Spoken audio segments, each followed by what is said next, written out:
আদেশ হয়েছে, মহামান্য হাইকোর্ট আদেশ দিয়েছে যে রাষ্ট্রপতি কর্তৃক প্রণীত 13/11/2025 জুলাই জাতীয় সনদ সংবিধান সংস্কার বাস্তবায়ন আদেশ কেন অবৈধ হবে না সেই মর্মে 4 সপ্তাহের মধ্যে রুল দিতে বলেছে। এবং আরো একটি গণভোট আদেশ, সেই গণভোট অর্ডিন্যান্স যেটা, সেটাও কেন অবৈধ হবে না সেই মর্মে রুল জারি করতে বলেছে। আজ থেকে 2 সপ্তাহ আগে হাইকোর্টে 2টা রিট হয়েছিল। রিটের বিষয় ছিল জুলাই সনদ, গণভোট এবং সংবিধান সংস্কার কমিশন। সেই রিটের শুনানি হয়েছে গতকালকে হাইকোর্ট ডিভিশনের একটি বেঞ্চে। বিচারপতি হিসেবে উপস্থিত ছিলেন বিচারপতি রিজিকাল জলিল এবং বিচারপতি আনোয়ারুল ইসলাম। সেখানে উপস্থিত ছিলেন রাষ্ট্রের অ্যাটর্নি জেনারেল আসাদ রৌফ। তখন বিচারপতিরা জানতে চেয়েছিলেন যে জুলাই সনদ, গণভোট এবং সংবিধান সংস্কার কমিশন কেন অবৈধ হবে না। আসসালামু আলাইকুম রহমতুল্লাহ, আমি তোফায়েল আহমেদ আছি আপনাদের সাথে। আসুন এই বিষয়টা নিয়ে একটু কথা বলার চেষ্টা করি। 2 সপ্তাহ আগে যখন রিট করেছে তখন আমি তার পরদিন একটা ভিডিও করে আমার ইউটিউব চ্যানেলে দিয়েছিলাম। ওই ভিডিওটা আমার মোবাইলে চলছে। আমার ভিডিওর টাইটেল ছিল গণভোটকে গণদর্শন। তখন যারা বট আইডি ছিল বা যারা রাজাকার ছিল, আলবদর ছিল এবং 24-এর কলাকুশলী ছিল, তারা আমাকে যা পারছে তাই বলছে, মুখ দিয়ে যা আসছে তাই বলে গেছে। আমি এতে কিছু কর্ণপাত করিনি।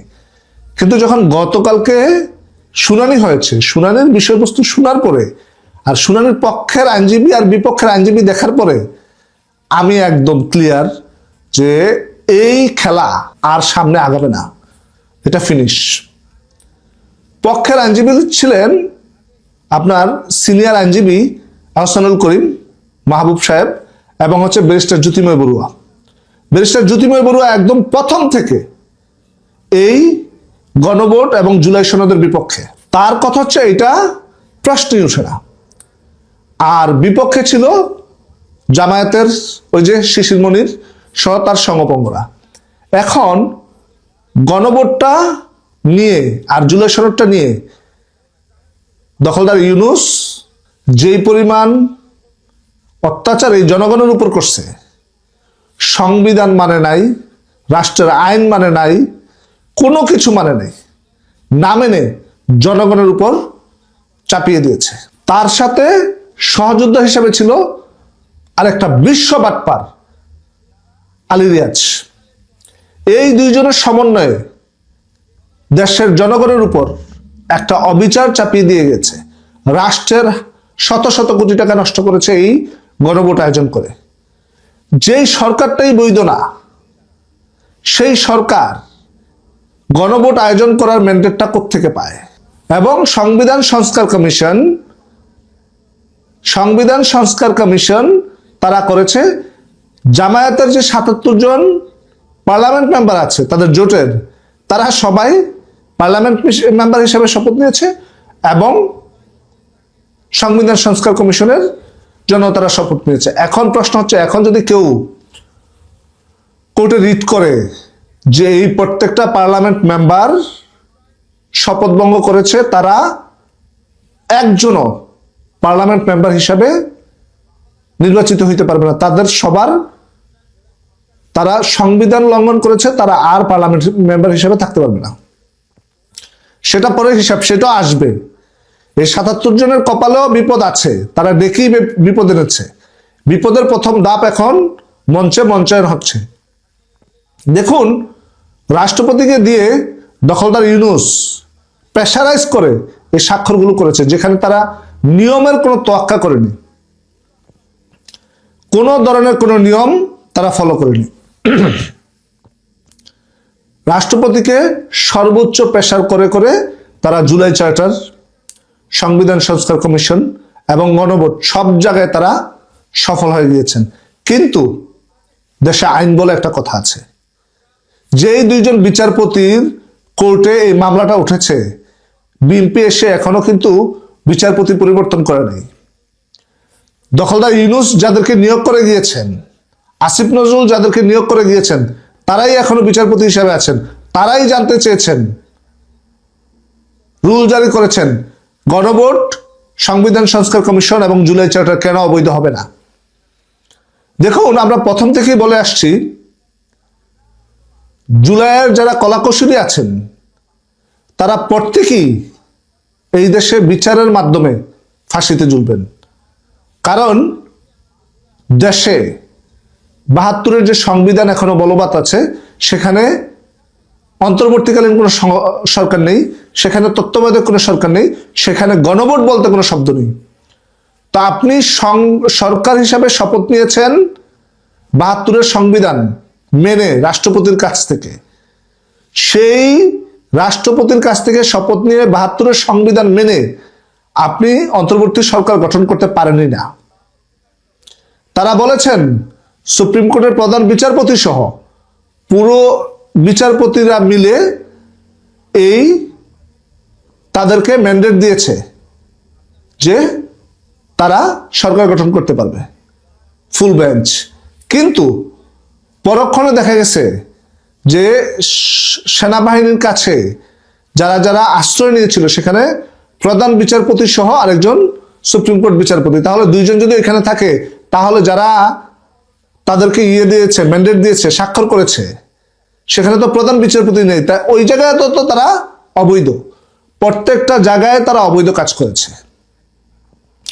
৭২-এর সংবিধান মাইনা তারা শপথ নিয়েছে, কিন্তু ৭২-এর সংবিধানে অন্তর্বর্তীকালীন সরকার বলে কোনো সরকার নেই। ৭২-এর সংবিধান মাইনা তারা শপথ নিয়েছে, সেখানে গণভোট বলতে কোনো শব্দ নেই। ৭২-এর সংবিধান মাইনা তারা শপথ নিয়েছে, সেখানে সংবিধান সংস্কার কমিশন বলতে কোনো শব্দ নেই।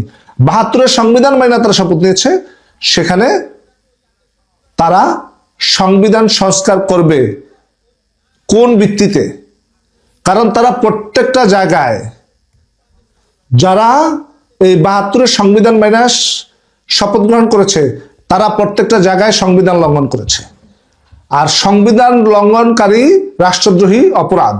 তো সেই কাজগুলো দখলদার ইউনূস করে গিয়েছেন, সাথে আলী রিয়াজ এবং আসিফ নজরুল, এই তিনজনের সমন্বয়ে এই গণভোট, জুলাই চার্টার, সংবিধান সংস্কার কমিশন আমাদের উপর চাপিয়ে দিয়ে গিয়েছে।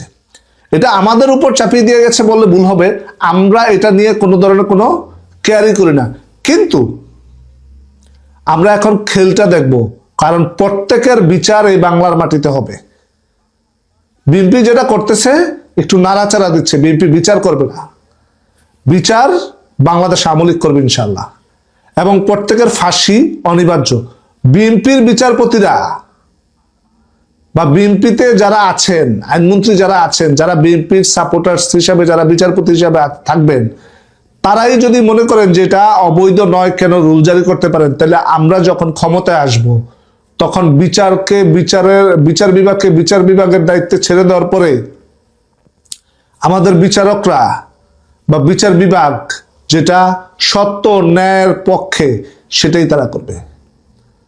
আজকে যারা মনে করছেন দখলদার ইউনূস যা কিছু করছে ন্যায়ের মধ্যে থেকে করেছে, সেটা আরেকটা বড় উদাহরণ হচ্ছে প্রত্যেকটা জায়গাতে সে অস্ত্রের মুখে প্রত্যেকটা মানুষকে জিম্মি করেছে।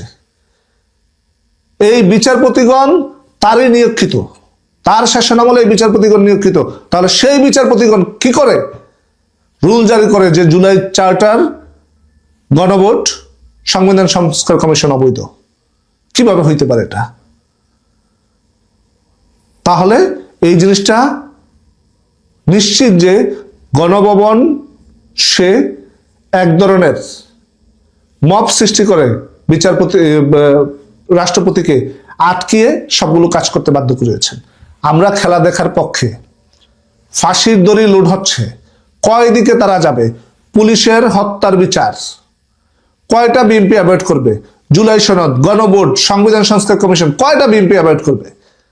বিএনপির সামনে এত পরিমাণ সুযোগ তাদেরকে নিয়ে বিচার করার। আমি চাই বিএনপি বিচার না করুক, বিচার আমরা করবো ইনশাল্লাহ। অপেক্ষায় থাকুন, বিচার আমরাই করব।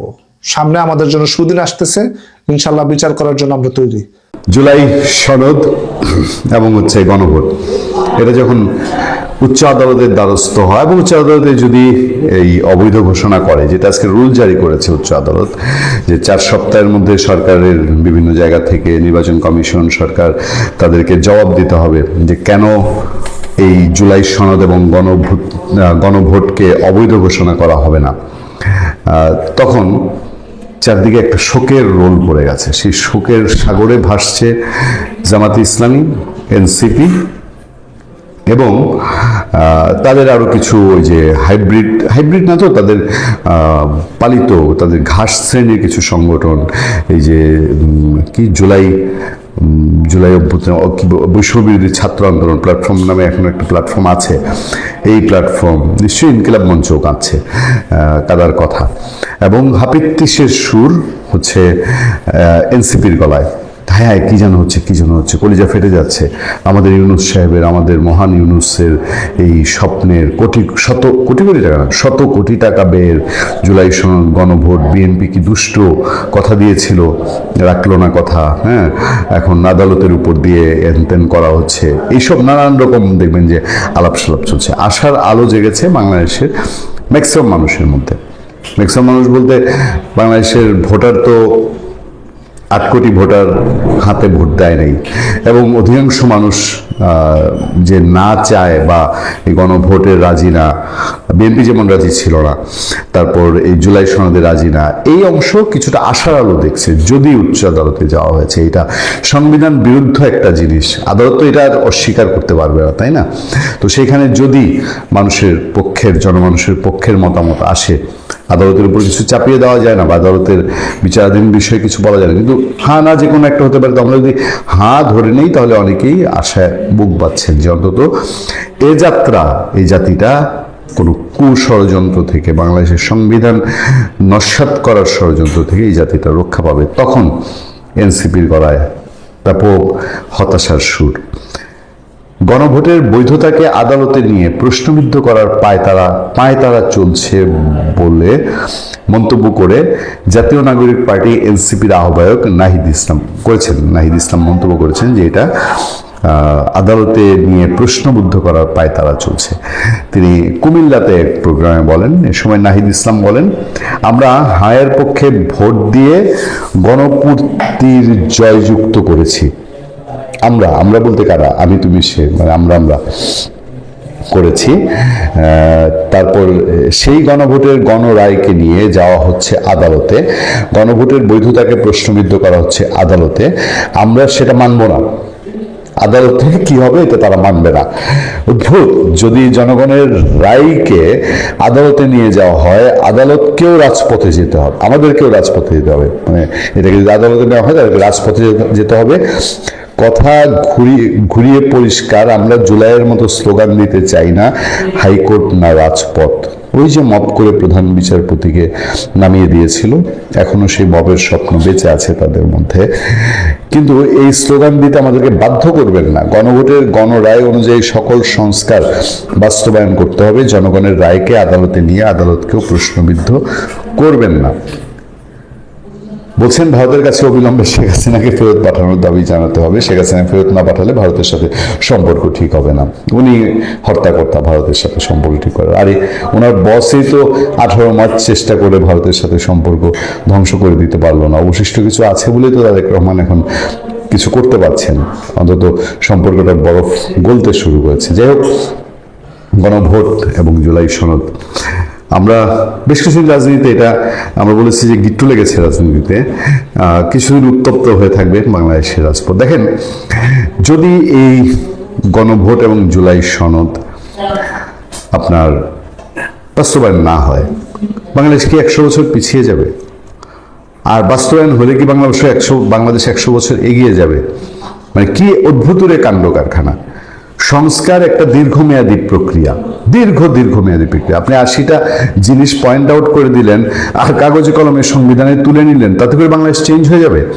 তো সংবিধানে যা আছে খারাপ কি? সংবিধানে কি কোথাও লেখা আছে এইভাবে স্বৈরাচার হবে, ওইভাবে স্বৈরাচার? সংবিধানে কি লেখা আছে যে এইভাবে অপশাসন হবে, এইভাবে দুঃশাসন হবে? কোথাও পথ লিখা নাই। যত কিছু আপনি লিখিত আইন কানুন তৈরি করেন, আইন কি কোথাও খারাপ? কোথাও তো আইন খারাপ না, ভালো আইন কানুন সবকিছু দিয়ে রাখলেন, কিন্তু রাজনৈতিক চর্চা ঠিক থাকলো না। এই যারা জুলাই সনদ তৈরি করেছে এরা তো 18 মাস 19 মাস বাংলাদেশে ক্ষমতায় ছিল। আপনি জুলাই সনদ দিয়ে সংবিধান সাজিয়ে ফেললেন, আবার মনে করেন জুলাই সনদ বিরাট সাংঘাতিক কিছু সাজিয়ে ফেললেন, কিন্তু সেই ইউনূস শাসন কায়েম করলেন আগামী 19 বছরের জন্য বাংলাদেশে। এই শাসন কি শাসন ছিল? অপশাসন, দুঃশাসন, বাংলাদেশের অর্থকরী লুটপাট, বাংলাদেশের উপদেষ্টাদের নামে কিছু অথর্ব লোকজনকে দিয়ে, চোর বাটপারকে দিয়ে, হিপোক্রেটকে দিয়ে এই দেশ শাসন করা, এর বাইরে তো কিছু ছিল না। তাহলে জুলাই সনদের মধ্যে দিয়ে কি আবার সেই অপশাসন ফিরিয়ে আনতে চায়, যেটাকে ফেসিবাদ ফিরবে বলে বলা হচ্ছে? ফেসিবাদের তো জনক ছিল ডক্টর ইউনূস, ফেসিবাদের তো গডফাদার ছিল ডক্টর ইউনূস। তাহলে কি জুলাই সনদ দিয়ে গডফাদার প্রতিষ্ঠিত করতে চায়? সে কারণেই হয়তো যে গডফাদার হচ্ছে না, এখন মপ করা যাচ্ছে না। ওই যে আদালতে মপ করার ইনডাইরেক্ট হুমকি দিচ্ছে, এগুলো করা যাচ্ছে না এখন। এগুলা করার রাস্তা সুগম করার জন্য এই জুলাই সনদ এবং গণভোটের হাঁ করতে চায়।